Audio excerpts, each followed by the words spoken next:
इस वीडियो के अंदर हम एक सवाल के जवाब को लॉजिकली समझने की कोशिश करेंगे जो कुछ लोगों की तरफ से पूछा जाता है।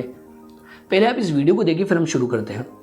सनातन की ताकत तो ये है कि हमारे राम है तो लक्ष्मण है तो सीता है, शिव है तो पार्वती, तेरा अल्लाह है, अल्ली है क्या।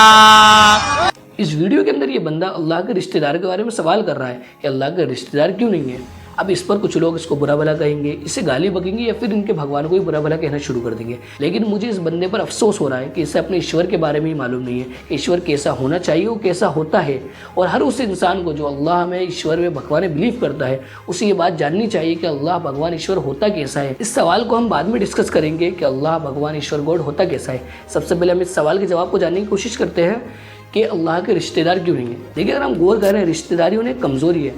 माँ बाप, बच्चे, भाई बहन, ये कमज़ोरी की अलामत है, क्योंकि हम एक दूसरे से अपनी ज़रूरतें पूरी करते हैं। वो हमसे कर रहे होते हैं, हम उनसे ज़रूरतें पूरी कर रहे होते हैं। हम इंसान ही नहीं, दुनिया की सारी क्रिएशन एक दूसरे से अपनी ज़रूरतें पूरी करते हैं और एक दूसरे के ऊपर डिपेंड रहते हैं। लेकिन अल्लाह को किसी की ज़रूरत नहीं है, वो किसी पर डिपेंड नहीं है, ना उसको किसी की ज़रूरत है। अब इस बात को समझने की कोशिश करते हैं कि अल्लाह गॉड, भगवान, ईश्वर कैसा होना चाहिए और वो कैसा होता है। इस बात को जानने के लिए हम कुरान मजीद और हिंदुज़म की कुछ किताबों को देखेंगे।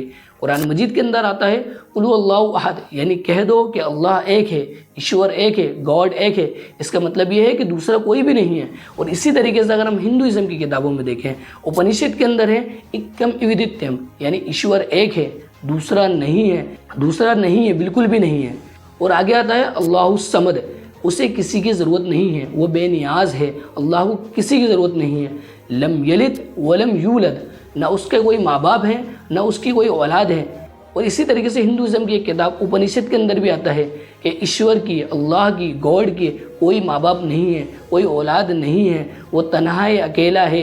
वलम यकुल लहू कुफुवन अहद, उस जैसा कोई भी नहीं है, यानी ईश्वर जैसा, भगवान जैसा, गॉड जैसा कोई भी नहीं है। इन 4 लाइनों के अंदर खुदा की डेफिनेशन को बहुत खूबसूरत अंदाज में बताया गया है कि अल्लाह, ईश्वर, गॉड किस तरीके का होना चाहिए और वो कैसा होता है। हर उस इंसान को इस बात को जानना चाहिए जो अल्लाह में, गॉड में, भगवान में विश्वास रखता है कि अल्लाह होता कैसा है, गॉड होता कैसा है, ईश्वर कैसा होता है। अगर ईश्वर को किसी ने पैदा कर दिया तो वो कैसा ईश्वर, क्योंकि जिसको कोई पैदा कर दे वो ईश्वर थोड़ी ना हुआ। इसलिए इन फालतू की बातों से बचकर अपना नॉलेज को बढ़ाओ और ईश्वर को समझने की कोशिश करो।